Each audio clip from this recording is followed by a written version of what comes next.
The way. मिष्टी अपने घर के अंदर थी, जहां वो अपने बेड पर अपने पिलो को हक किए बड़े ही आराम से सो रही थी। उसके दिमाग से वो डर अब गायब हो चला था।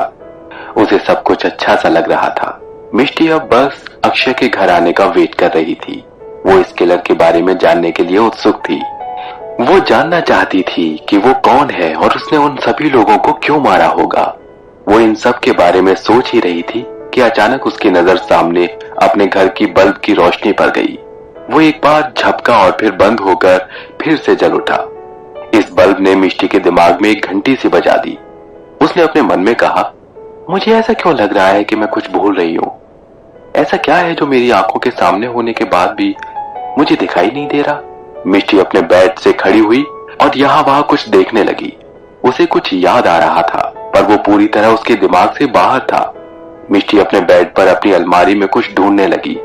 उसे नहीं पता था कि वो क्या देख रही है।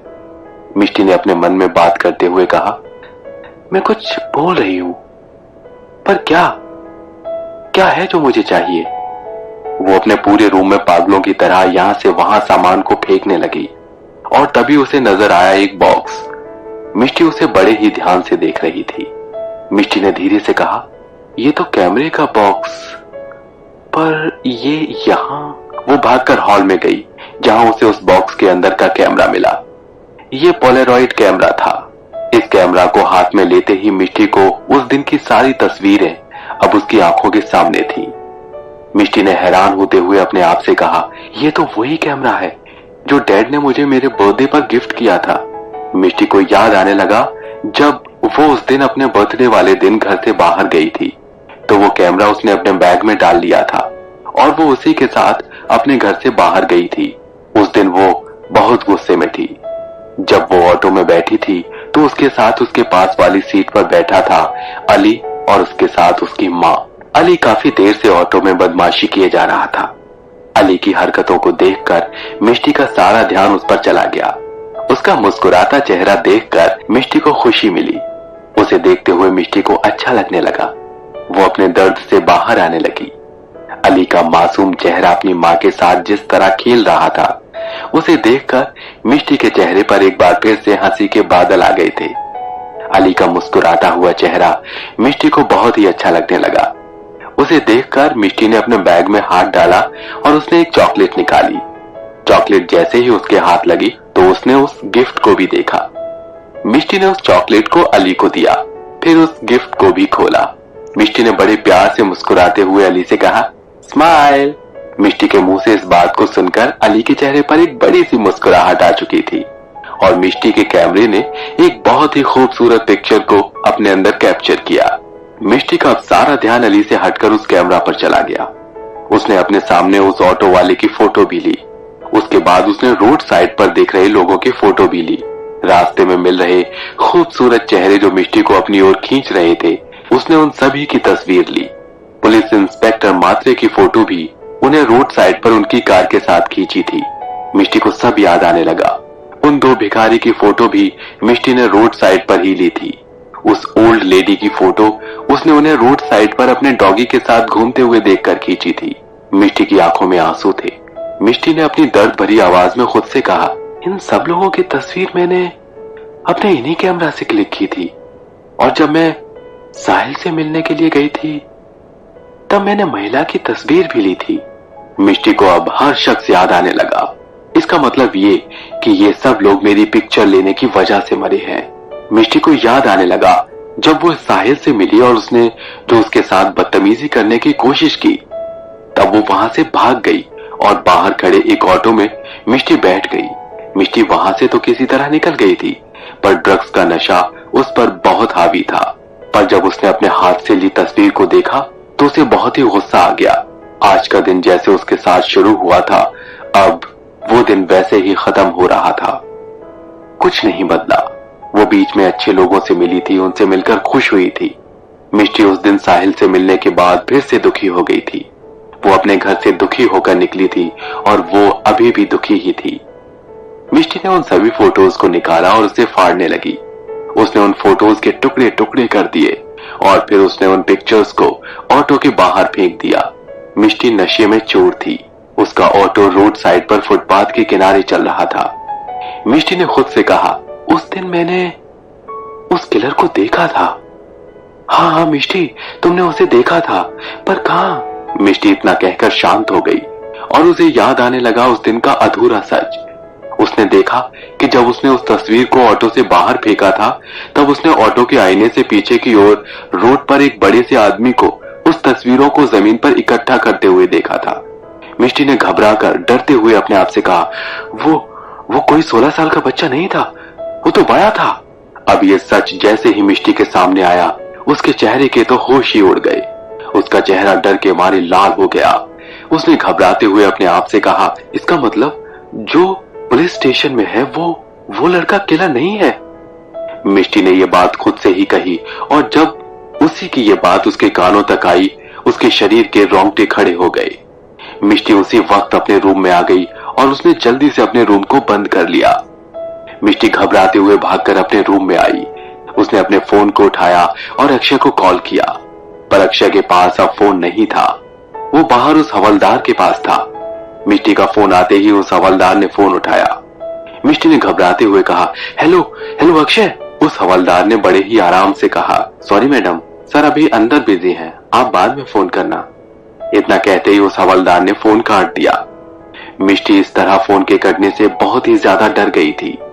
उसने एक बार फिर से कॉल किया और इस बार उस हवलदार ने उस फोन को साइलेंट कर दिया। मिष्टी इस वक्त बहुत ही डरी हुई थी। उसने बार बार बहुत से फोन किए, पर मिष्टी को कोई जवाब नहीं मिला। मिष्टी ने रोते हुए कहा, Akshay please pick up the call. Akshay के फोन पर नहीं आने से मिष्टी बहुत ही घबरा गई थी। उस घर में अब मिष्टी एकदम अकेली थी, पर अब उसके साथ उसका डर भी शामिल हो गया था। यहाँ इस तरह खामोशी छाई थी कि मिष्टी को अपनी ही बातों से डर लगने लगा। उधर अंदर अक्षय अभी भी उस लड़के से बात कर रहे थे। अक्षय ने उस लड़के की आंखों में आंखें डालकर कहा, मुझे तुमसे सिर्फ इतना जानना है कि तुमने उन सभी लोगों को क्यों मारा। इस बात का उसने कोई जवाब नहीं दिया और बस अभी भी मुस्कुरा रहा था। अक्षय ने बड़े प्यार से कहा, तुमने कई लोगों को मारा है, तुम एक छोटे बच्चे हो, मैं नहीं चाहता कि मैं तुम्हारे साथ सख्ती करूं, तो प्लीज मुझे बताओ कि तुमने उन सभी लोगों को किस लिए मारा। उस लड़के ने अपनी मीठी आवाज में कहा, मैंने किसी को नहीं मारा। अक्षय ये सुनकर काफी हैरान थे। अक्षय ने हैरान होते हुए कहा, तुमने नहीं मारा? ठीक है, तो फिर किसने उन सब लोगों को मारा? वो लड़का अक्षय की ओर देख रहा था। उसने अपने हाथ के इशारे से अक्षय को अपने पास बुलाया। अक्षय समझ गए थे कि वो उनके कान में कुछ कहना चाहता है।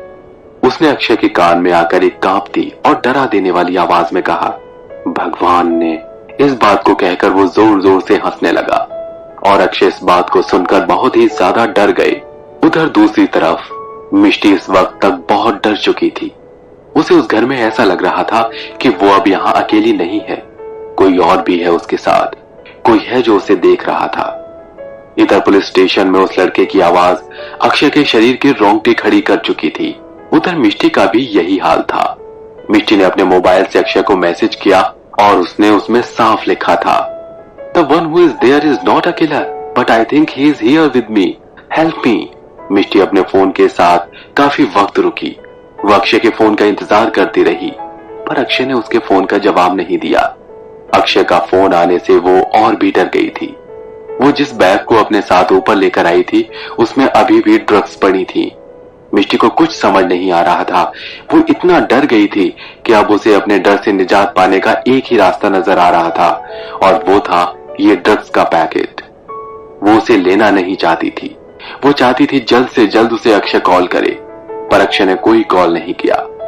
अब वो अपने डर और इस अकेलेपन के माहौल में फंस सी गई थी, और ये सब अब उसकी दिमागी हालत को बहुत ही कमजोर कर चुका था। मिष्टी ने उस पैकेट को खोला। वो उसे लेने से पहले अपनी आखिरी नजर भी उस फोन पर गड़ाए रखी कि अक्षय का फोन आ जाए और वो इस ड्रग्स को अपने से दूर कर सके, पर ऐसा नहीं हुआ। वो सफेद पाउडर अब उसकी उंगलियों से होता हुआ उसकी नाक तक पहुंच गया और उसने वो ड्रग्स ले ही ली। इधर पुलिस स्टेशन में अक्षय तो बस अभी भी उस लड़के को समझाने की कोशिश कर रहे थे। वो अभी भी हंस रहा था।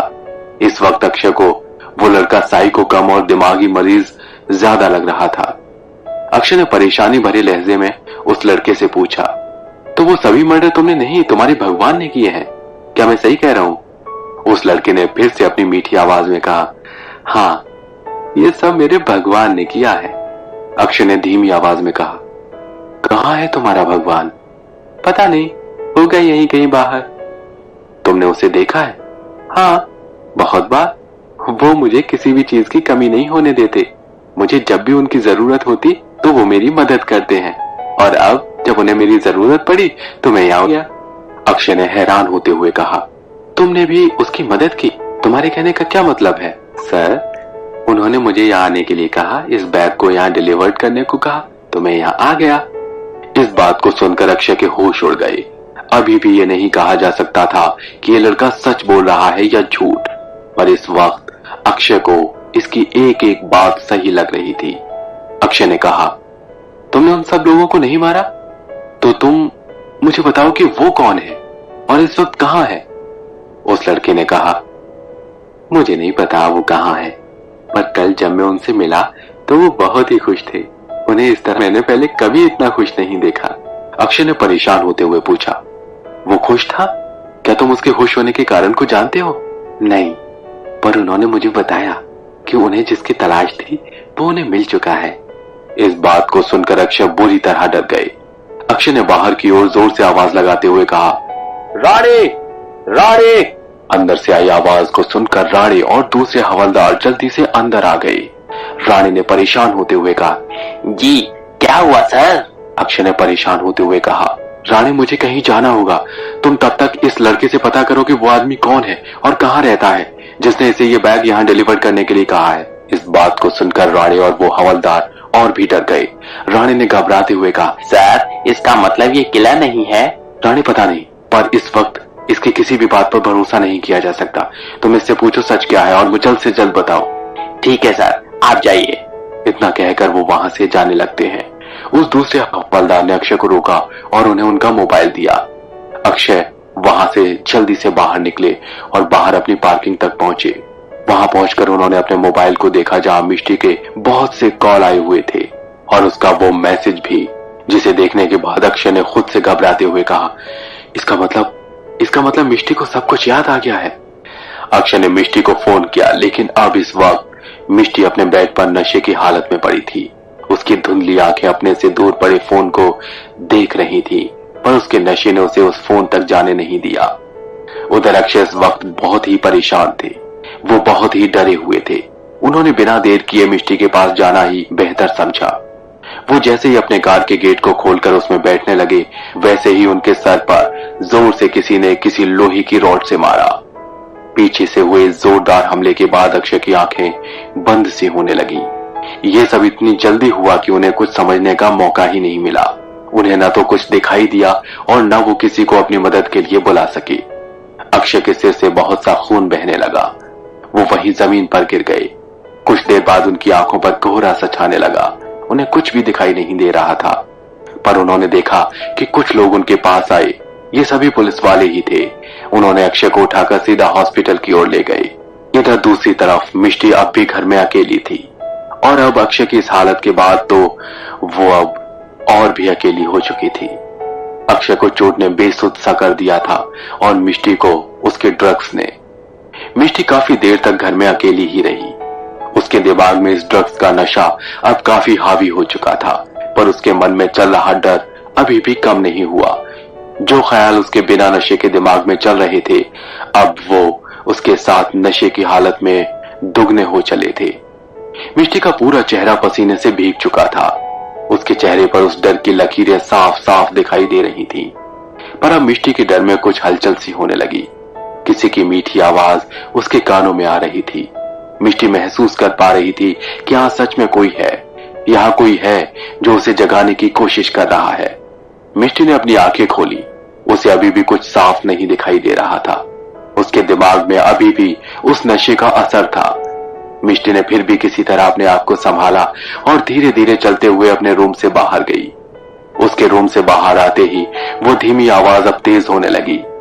ये आवाज कुछ भारी सी थी, जिसे कोई बूढ़ा आदमी कुछ गुनगुना रहा था। मिष्टी अपनी सीढ़ियों से उतरकर उस तरफ गई तो उसने दूर हॉल में किसी को देखा। वो लाल रंग के कपड़े पहने था। मिष्टी ने अपने आप को संभाला और देखा कि वो आदमी सेंटा की यूनिफॉर्म में था और अपनी भारी आवाज में गाना गाए जा रहा था। Jingle all the way, oh what fun it is to ride on one horse open sleigh। उस आदमी की इस तरह खुश होते हुए और उसकी मीठी आवाज को सुनकर मिष्टी काफी हैरान थी। मिष्टी ने गौर से देखा तो वो आदमी अपने शराब के गिलास को भर रहा था और बड़े ही खुश होते हुए जोर जोर से गाए जा रहा था, jingle bells jingle all the way. Mishti को लग रहा था कि वो उसके डैड हैं।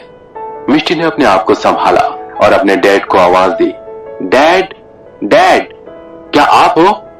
आप कब वापस आई डैड? उस आदमी ने हंसते हुए अपनी मीठी गुनगुनाती आवाज में कहा, how hello dear, merry Christmas my child. Mishti ने थोड़ा घबराते हुए कहा, डैड आपने इस तरह सेंटा की यूनिफॉर्म क्यों पहनी है? इस बात को सुनकर उस सेंटा ने हंसते हुए कहा, sorry dear but I am not your dad. Mishti ने फिर से कहा, डैड प्लीज अगर आप हो तो बताइए ना, मुझे बहुत ही डर लग रहा है मुझे। उस सेंटा ने इस बार कुछ भी नहीं कहा और वो अपने बनाई शराब के गिलास को पीने लगा और जोर जोर से अपने उसी गाने को गाने लगा, jingle bells jingle on the way.